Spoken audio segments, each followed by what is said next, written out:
back. Another episode 36 of the Replace Solo podcast. Chris, we're fall here.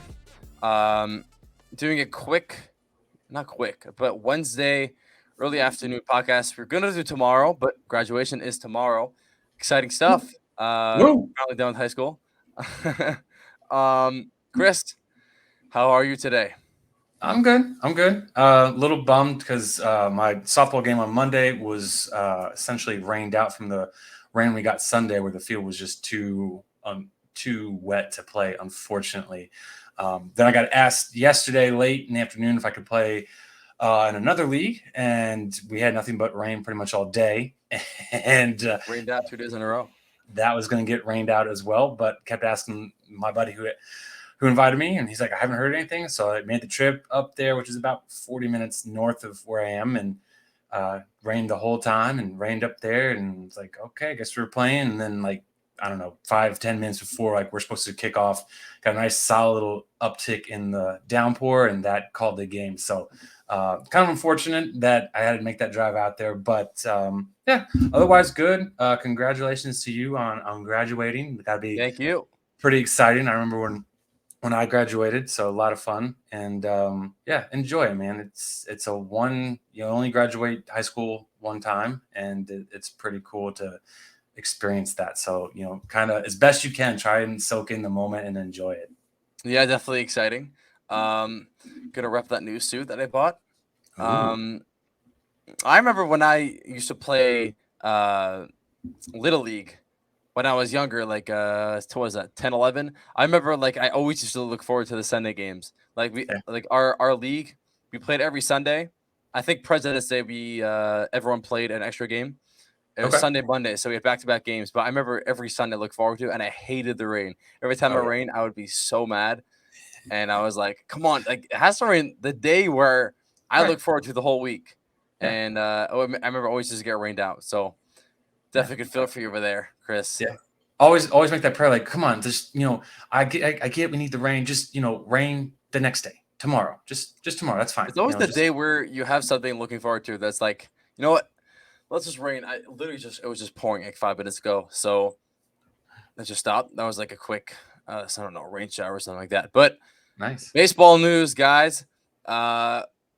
Literally 5 minutes ago, Vinny Pasquantino Ooh. tore his labrium, something like that. I don't know. It's in the shoulder. So pretty big news for the Royals, being that the A's are actually winning games now. They're on a 7-game win streak. They took 2 from the Tampa Bay Rays. That's something that you're not going to see all year, really. And the A's are just playing a great brand of baseball right now. But for the Royals, just really a tough break because he's been one of their best hitters overall. And he's just been a great player.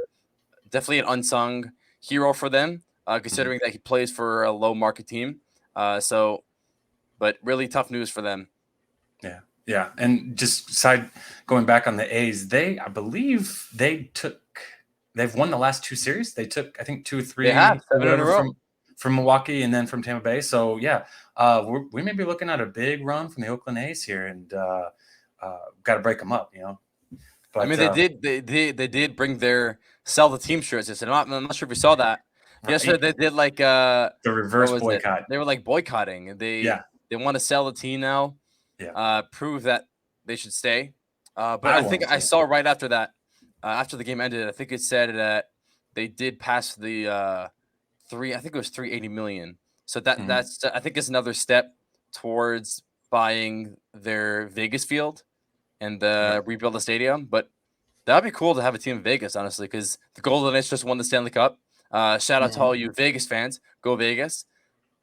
4-1, quick 5-game series. But that'd be cool to have a baseball team play in Vegas. I'll definitely check that out. Yeah. I don't want the A's to be the team that goes out there. I Yeah. just like them in Oakland and everything. They've been there from, I think, 1968.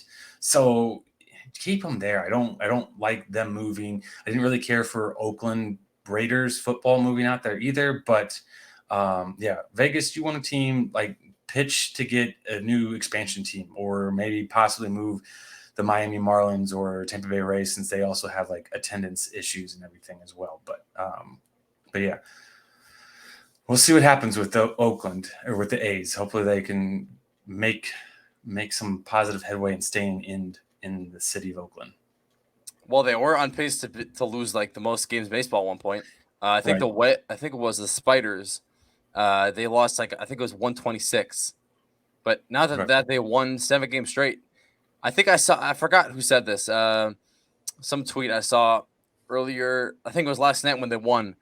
This was like the longest winning streak that a team I think sustained when they entered the winning streak with a below 200 winning percentage. I think they were at like 190 something, and I think they had the longest streak for a team under 200 winning percentage. So that's definitely a cool stat because I think nobody expected the A's to completely break out. But as the Brewers said, they're still a major league team, so don't count them out. Another note, somehow it seemed like possible for someone to throw 156 pitches.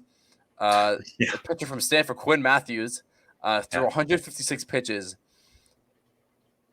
in the Stanford game. I think it was for a complete game too. I think keep Stanford alive. He was drafted by the Rays last summer, but he actually stayed with Stanford. Seeing he threw 156 pitches, super regional win over Texas to set up a winner take game all 3 on Monday evening. So that is so 156 pitches for Quentin Matthews. Wow. Pretty sure that's the most pitches ever thrown in a game by a pitcher. But it's definitely a cool stat, Chris. Don't exactly think I could do that unless I become a major league player and start playing legit baseball at 18. It's incredible he did it because we see with the majors, guys that start to get into the pitch count of the upper 80s and into the hundreds, like you're usually getting close to the end of the time that they're going to be still in the game starting. They're either starting to lose some control, some fatigue is setting in for them as well. And also you just want to keep the guy healthy. So you start to see the coaches get the bullpen ready. So him going that far, it is impressive, no doubt. At the same time, like you have to wonder what's the long-term effect that's going to happen to him for pitching that. I mean, throwing that many pitches, you won't see the guys in the majors doing it. So why is a guy in college doing it? And then I believe there's a lot of data out there for pitchers and pitch counts and everything. That's why like you see little leagues have strict pitch count numbers on and strict pitch count numbers for high school ball as well too, because there is damage that can happen from throwing so many, and like you really need to rest that guy. So cool for him to do it. It's a moment he won't forget. At this point, it could be like the career highlight where he could just go in and say, yeah, I'm the guy who threw 156 pitches in the game. People like, oh yeah, I know. I remember that. But we'll see what happens with them. Good for him to do. Good for Stanford to win and stay alive.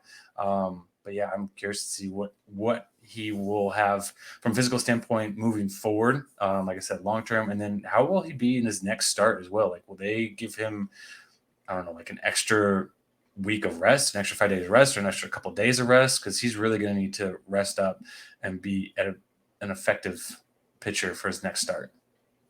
I actually never thought of it that way, because this is not, like I said, this is not like something that you see is not a common thing for pitchers to do. Usually the best of the best will throw 110 if they're feeling it that night, and they'll go 7, maybe even 8 and throw 110 pitches. But 156, it's not like this guy. He did get drafted by the Rays and the option to stay for another year. But I don't see, from what people are talking about him, at least, it doesn't seem like he's going to be the next Nolan Ryan.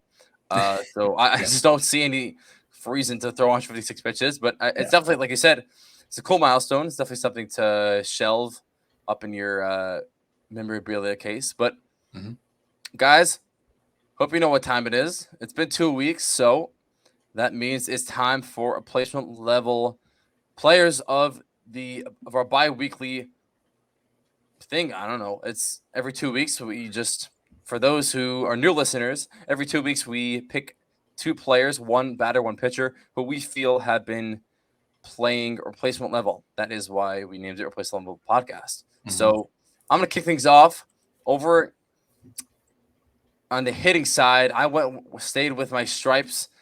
Anthony Rizzo. Before last night, he was 0 for 24, hit the streak last night, and he was on pace to honestly be first, not first, but he was on pace to finish top 5 in first base voting in the AL. But he has completely tapered off in the past month or so. Really, I mean, obviously 2 weeks. So he went 0 for 24. He's now 1 for 26 since last night. He went 1 for 3. In the last 15 games, he's slashing 169, 222, and 186. I think before last night's hit, he didn't reach base via hit since the Judge crashing it to the wall. That was like 3 weeks ago. So he had a pretty long streak going hitless. So over that 15 games where he had a 222 OPB, he struck out 18 times. He went 10 for 59 over that streak. And even more recently, the past 7 games, he's slashing 38, 167, and 38. So he's really just not been hitting well at all, and he's not making the same contact that he has been really all year. But actually, something that is a little intriguing to me is that his strikeout rates and his swinging choices are kind of on par with what his swinging choices he's made all year. I think it was last month was 22% strikeout rate. This month is 23. So I think it's more of the quality of contact that he's making.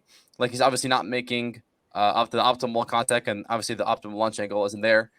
So he's definitely not making as hard contact as he did the past couple months. June has just not been nice to him at all. But in terms of Judge, one thing that has factored in is the fact that when Judge plays, the Yankees are just not producing at all. So I pulled up a stat from Yankees Muse. Checking them out on Twitter. They're actually a Twitter account dedicated towards this random stats. So they said that the lowest runs per game in the MLB. So just the top 5 lowest. So the Guardians 3.85, Royals 3.75, A's 3.66, Tigers 3.54, and the lowest, the Yankees without Aaron Judge 3.33. So obviously Rizzo, it's more of a personal matter for him. Like, he needs to get going because, as Boone said, without Judge, you're going to need the veterans to get going. Rizzo, LeMahieu, Stanton, and they need to carry the load if the Yankees want to get going. They had a pretty big break last night, 7-6, a tough win in Citi Field. They really just gritted that game out. But overall, Rizzo has just not been the Rizzo that we saw in the first couple of months, where he was hitting 300, and he was really on pace to 30 homers. And this was really a big year this was supposed to be a big year for him, the way he was hitting, because last year was sort of more of a middling season for him, and people kind of thought that he was like washed, and maybe people were questioning the deal that the Yankees signed with him. But he turned the tides to begin the year. But you got to get back on track. Chris, hit me with your hitter. Oh, we're going to stay with your team. Finally, I've been looking forward to having a chance to talk a little trash about your Yankees, especially since you haven't let me forget that the Yanks won the initial series against the Mariners. But why did I forget? Yeah. But we're going to stay, like I said, with the Yankees. We're going to actually move just a little. We're going to move to Rizzo's neighbor with Gleyber Torres.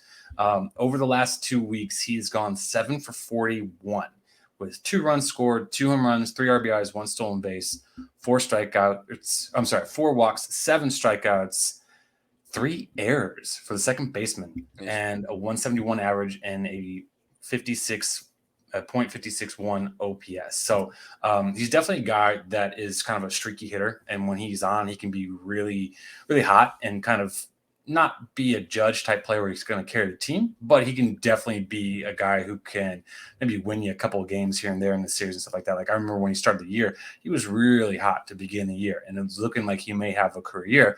Then he had that hip injury and kind of brought him back down to earth a little bit, but he's been, I'd say, kind of what we've seen throughout his career, which is a guy who can get hot, be a difference maker for a short period of time. But overall, he's a solid second baseman in Major League Baseball.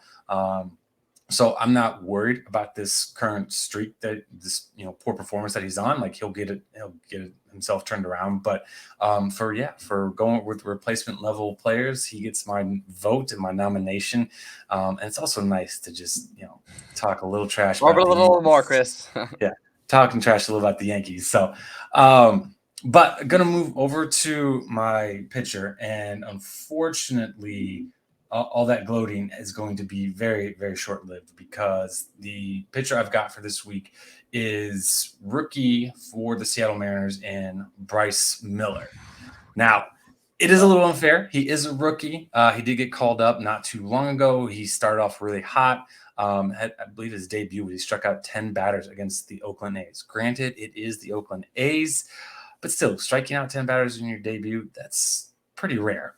But unfortunately, over his last 2 starts, he's only gone 8.1 innings. Got a win, gave up 2 homers, walked 5, struck out 8 for a beautiful 8.64 ERA, 1.68 WHIP, and 1 quality start. So he's fared better in his last start against Miami. But the previous ones before that, his previous 2 starts before that were against the Yankees and against Texas, and they just obliterated him. But against New York with the Yankees, he went 4 2/3 inning. With Texas, he went 2 1/3 inning. But like I said, against Miami, he went 6 innings strong, got that quality start, looked like the Bryce Miller we've seen from him to start the year. So hopefully that little 2-game stretch against Texas and New York is just kind of a blip.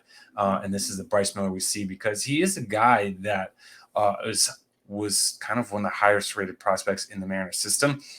Emerson Hancock and Harry Ford, I believe, are the only other 2 players that were higher than him. But Bryce Miller is a guy who's, with his hot start, could get into Rookie of the Year contention. But we'll talk about those awards later on. So, Rafal, who's your pitcher? Chris, I think I should call you right-handed. You went with my New York. You tried to cheapskate me a little bit, and then you stuck with your own Mariners. A little sneaky move over there. I see you hitting on your own team a little bit. Yeah. So for my pitcher, I actually went with a familiar face who actually had a really big breakout year last year, Martin Perez, over in Texas. He had a 2.41 ERA through March and April, and after that he completely fell off the map since May, over past May, really just May and June. He's really hit rock bottom. He really, in the month of May, where he posted a 6.91 ERA through 27 1/3 innings with a 3.19 opponent average, and this month in June, the opponents are hitting 3.10, and it's over his past 7 starts. 6.69 ERA through 37 1/3, and a 25 and 15 strikeout to walk rate. And over his past 2 starts, I think there's one thing in particular for Perez. He's really struggled on the road. Just give you some statistics, some content for you guys. On the road, he has a 6.50 ERA and a home 1.40 ERA. So a huge disparity between away and home. Hitters are hitting 247 in Globe Life in Arlington, and away on the road, hitters are hitting 330 against Perez. And just to give you some context a little more for that, over his past 3 starts, 2 of them were away. So on Sunday, he allowed 7 runs in Tampa, and then his last start away on the road was in Detroit on the 30th. And he allowed 6 to a pretty hapless Tigers lineup. So he's really just struggled on the road. I'm not sure what's going on. Maybe it's just he's not used to the different ballparks. But last year, that wasn't really an issue from him because there's obviously a huge difference between, we see at home, he's pitching pretty much like an all-star, and away, he's really struggling. And so really, Martin Perez is my replacement level pitcher of the past 2 weeks. On to a more interesting topic for you guys. We kind of, since the All-Star game is coming up, we were going to go Cy Young and MVP voting, but we're going to save that for another time.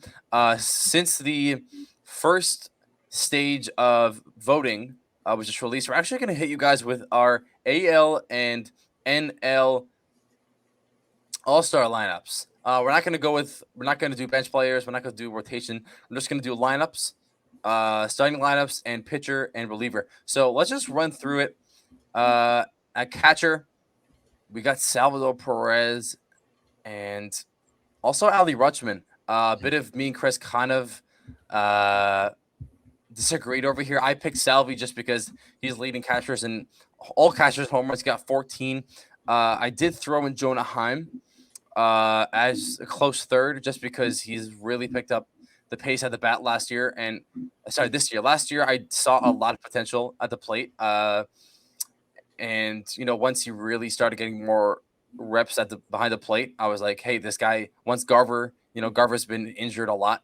So he's getting more reps and he's kind of showing what he could do at the plate. So I did like what he does, but Salvi is that veteran guy who just hits bombs. He's leading all catchers with 14 homers. So Chris, tell me why you got Ali. So Salvador Perez is obviously a good choice, and I would not be surprised for him to make the All-Star appearance again. For me, it's just Ali Rutschman was a highly touted prospect, and he is delivering on it. And kind of the most impressive thing for me is he's got, let me make sure I got this right here.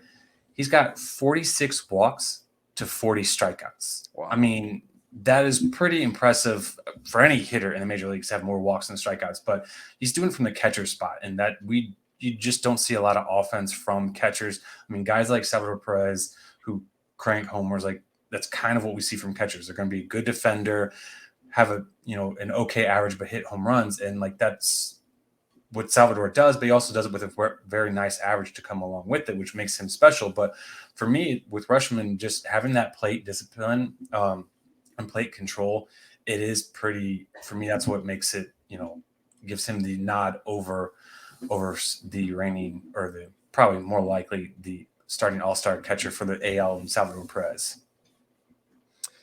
Yeah, Ali's, like you said, Ali was obviously a highly touted prospect coming up. At one point before he got called up, he was the best prospect in baseball. So honestly, like I said, he was my number 2 pick, but I had to go with Salvi. So at first base, it was Yandy or Vladdy. Chris went with Vladdy. I went with Yandy Diaz. Yandy's ranked 4th in the AL in OPS. He has 926 OPS, and he was never really considered someone who had pop, but he's already had 12 home runs this year.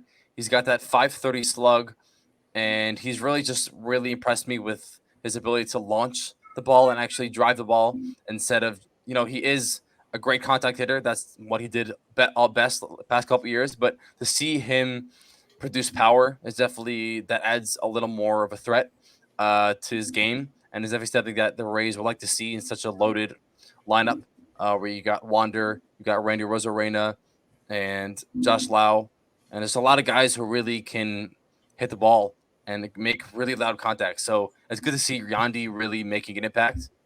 Chris, Vladdy. It's his name, Vladimir Guerrero. I mean, he's going to be perennial all-star consideration for first base. I mean, he's having a down year in terms of home runs. He's only got 9 on the year, but he's driven in 41. He's got 3 steals. I mean, nobody thinks of Vladimir Guerrero as a stolen base threat, but he's got 3 in the year. Give him credit for that. A 283 average with a 798 OPS, only committed 2 errors in the season. So he's really, his power, it's going to come. I'm not worried about it. He'll still be probably one of the top guys in hitting home runs when the season's all said and done. But he's really stepped up the rest of his game. Like, he's got 14 doubles, which is better than Yandy has on it. Obviously, like I said, he's got 7 more RBIs than Yandy as well. So yeah, he's Vladimir Guerrero. I do think his name recognition will probably outweigh Yandy Diaz, even though, like you said, Yandy Diaz makes a really strong case for him to be considered as an all-star. I do hope he gets it, but I mean, we know how all-star votes go, and name recognition is a big factor in it, which is good and also bad when you have somebody like Yandy Diaz who's having a really good year. And quite frankly, this could be his best shot at being an all-star. And so, we'd love to see him make it and get the nomination, but again, for me, I think Vladimir Guerrero, his name and what he's done, which is not great by his standards, but it's not too terrible from overall standards as well. I think that'll give him the boost. So even I mean, I would say even if, like you said, obviously Vladdy's a bigger name, but even if Vladdy would overtake Yandy, I still think Yandy make as a reserve at least. Yeah. But up the middle, this is kind of a pretty easy take. I don't think it was much of an argument. Up the middle, me and Chris got Marcus Semien and Bo Bichette. Probably, if they're on the same team, it would be the best duo in baseball, honestly, because Bichette has been the most consistent hitter, except for Luis Ariz. In the AL, at least, he's been the most consistent hitter, except for Judge, who's can't stay healthy for his life. But Semien, Altuve he's obviously a big name, so he's gonna get a lot of votes. But he did miss a bulk of the year. He started off the year on the IL and really just came back. So Semien has really kind of proved himself, and a lot of mainly Rangers fans were pretty disappointed last year when the Rangers went out and spent a whole lot of money, and it didn't really come to fruition last year because Seager and Semien both had huge down years, and they just got Seager back, and he's been tearing it up. He had a huge bomb last night. I think it was 2 nights ago. But Semien has really been atop his game, showing what the second baseman that he truly is, offensively, defensively. So yeah, Semien Bichette. Yeah, I mean, I got to pause here. For me, it's Wander Franco over Bichette. Right. Yeah, Semien we agree on. And Bichette is, I'll be honest, Bichette makes a really good case. I'm really interested to see how the voting will go down for the All-Star shortstop position in the AL, because Bichette and Wander, you can't go wrong with either one of them. I mean, just comparing the numbers, Wander has scored 4 more runs, but he's only got 75 hits compared to Bichette's 92. Wander's got 19 doubles, which is better than Bichette's 11. Bichette's got 6 more home runs with a 14-8 comparison there. And Bichette's got 11 more RBIs than Wander, but Wander's got 19 more steals than Bichette. And Bichette did say this offseason that he was going to be more aggressive on the base paths, but that hasn't come to fruition yet. So, not to mention that Wanderers has walked 10 more times, and he struck out at a far less clip than what Bichette has. He's only got 35 strikeouts on the year compared to Bichette's 52. Wander's got 3 errors. Bichette's got 5. Wander's hitting 292 with an 827 OPS, and Bichette's 316 with an 853 OPS. So, again, those two guys, you're not going to go wrong with either one of them.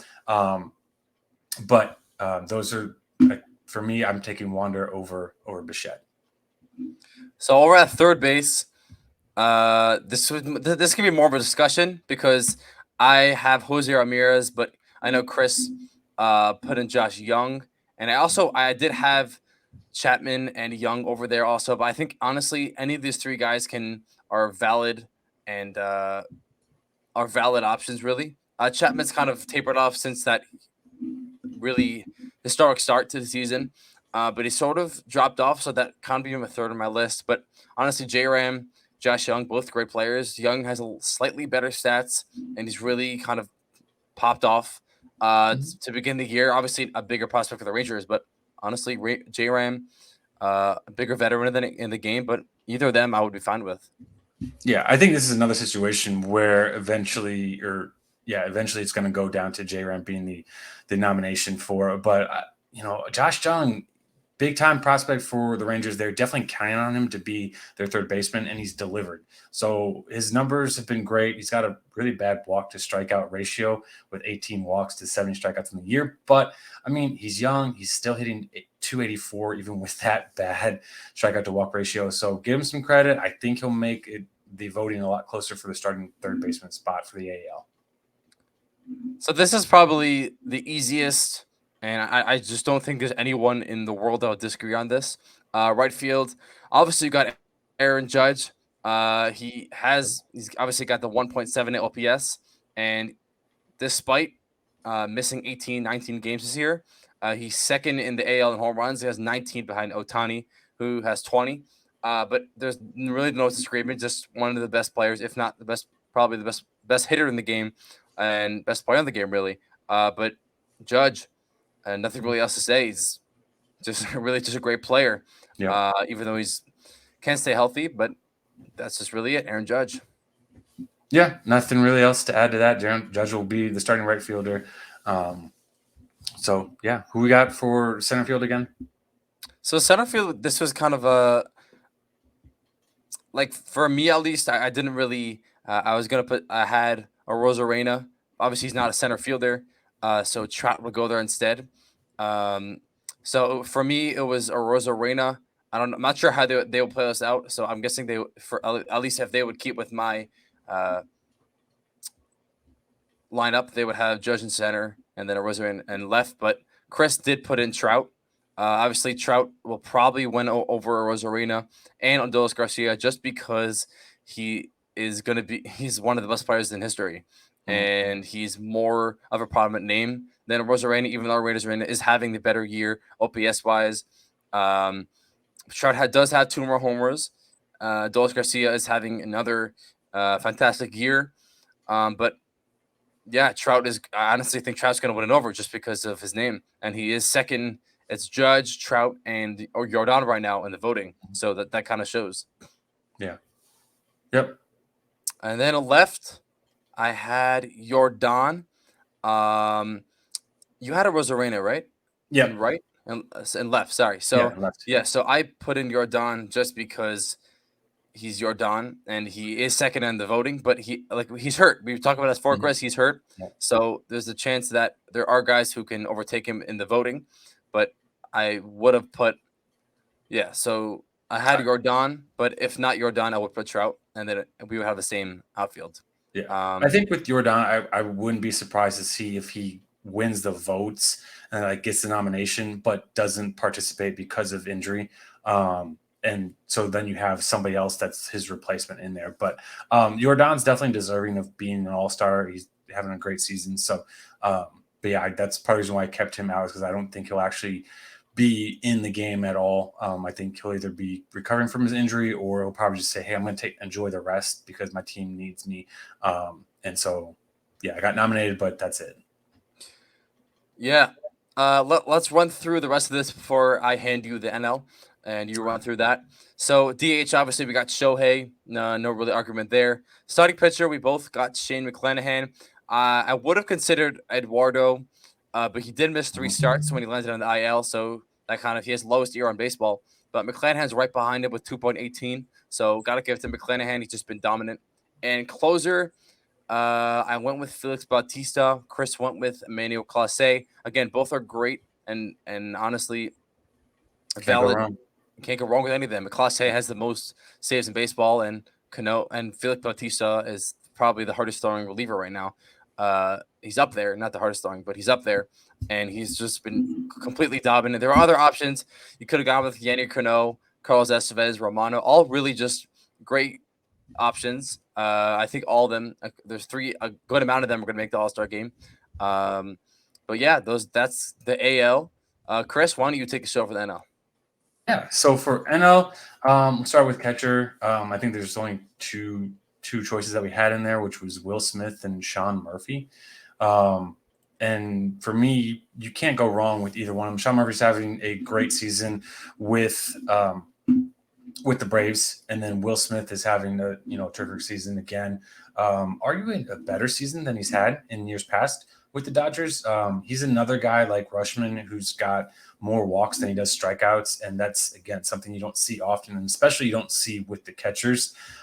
He's also batting .290, and with 10 home runs and 35 RBI. So he's having, like I said, he's having an arguably a better season than he has in the past. But Rafal, you had Sean, so let's hear why for Sean. So I did put Sean Murphy just because he has the highest OPS among catchers. Smith was definitely my second choice. Even Elias Diaz, I think it's Elias Diaz, sorry. By the way, I always thought it was Elias Diaz, but when I went to a Red Sox game, they're like, now batting Elias Diaz. So I'm like, whoops, I botched that name. But yeah, Murphy has definitely been, at least in my eyes, the best catcher in the NL. He's really just been a huge force for the Braves. Obviously, they got him in that trade, and he's I don't know. There's nothing really to say. He has the highest OPS, 920, amongst NL catchers, and he's really just having a huge year in Atlanta. Elias Diaz, like I said, is having a very underrated and very quiet year. Someone to He's been probably the best hitter in the Rockies lineup because Chris Bryant is never healthy. McMahon's heating up, but Elias Diaz is definitely having a big year at the plate. Chris, who we got at first base? First base, another one that is you can't go wrong with either of those guys. You've got Freddie Freeman. I've got Paul Goldschmidt. They're both past first baseman starters for the NL and everything like that. So really, Paul Goldschmidt, he's one of the lone bright spots on a very dismal Cardinals team. I mean, he's still batting 290. He's got 11 home runs, 19 doubles, 879 OPS, 38 walks, 264 strikeouts, 7 steals. He may crack double-digit steals on the year, and he may get up to 15. We'll see if that happens or not. But, be a little bit of a turning back the clock for him, getting into 20-plus home runs and looking at 10-plus steals. That's something that is what made him really special when he was in Arizona. But obviously, as he gets older, you don't want to run as much because there's not a lot of value in it, just wear and tear on your body. But he might be able to turn back the clock a little bit here. But Rafal, tell us why Freddie Freeman is the better choice. So we're talking about two likely future Hall of Famers. Like I said, there's no going wrong here. I think, at least for me, I went with Freddie just because he's been more consistent. Goldschmidt's got 870 OPS. Freddie's 989. Home run wise, Freddie has the advantage by 13 to 11 RBIs. He's more RBIs. Goldie has more walks. Goldie has more strikeouts actually. Freddie's leading the league in doubles, 24. Goldschmidt has 19. So I think overall, Freddie's been the better hitter, but I think that there's no going wrong. Like, obviously, Goldie would be immediate second option. If Freddie wasn't in the league, I'd be Goldie right away. But yeah, that's really it. There's no going wrong. Yep. No, absolutely not. So we're not going to spend too much time on second base because we both agree with the hitting machine that is Luis Urias as being the starter. It's unfortunate that his batting average is now below 400, but we can thank the Seattle Mariners with their steady dose of fastballs to him. That seems to be a weakness for him. So I hope he's able to turn around. I'd love to see him hit 400 on the year. It hasn't been done since Ted Williams did it. 403. Yeah. So be cool to see him do it. But shortstop is where we're going to differ again. So you've got Orlando Arcia with the Atlanta Braves, and I've got Thairo Estrada with the San Francisco Giants. And I'll be honest with you, Fall, NL shortstops this year, some names that we were used to seeing or would think would have, be starters or anything, are having some bad years. And bad years by their standards. Like Trey Turner's not having a good year. Xander Bogaerts in San Diego is not having a good year. So it is really interesting to see who's going to win that starting spot. I've got Estrada. He's having a good year again for the Giants, hitting 294 with an 833 OPS, 9 home runs, 14 stolen bases, only 3 errors on the season. He's a versatile player, so he could play anywhere for the NL team. He could be their starting second baseman if they wanted to move Arcia to first, or not Arcia, Arise to first. But I think Estrada will be the starting shortstop for the NL. But, Rafal, give us your case as to why it should be Arcia. Yeah, so we're talking about a pretty elite shortstop class, and when you take a look at guys like Trey Turner's having a down year, Bogaerts has been solid, but not his type of caliber that he usually puts up. Lindor has been abysmal. Oh yeah, and we're talking about young rookie Matt McLain has making a strong case. He's doesn't exactly qualify, so he's not going to get a ton of votes. But I went with Arcia. He isn't qualified because he only has made 172 at bats. He's only played 45 games, but in those games, slashing 323, 378, 468 with 846 OPS. And coming into the year, especially camp, there was big conversations when Swanson left.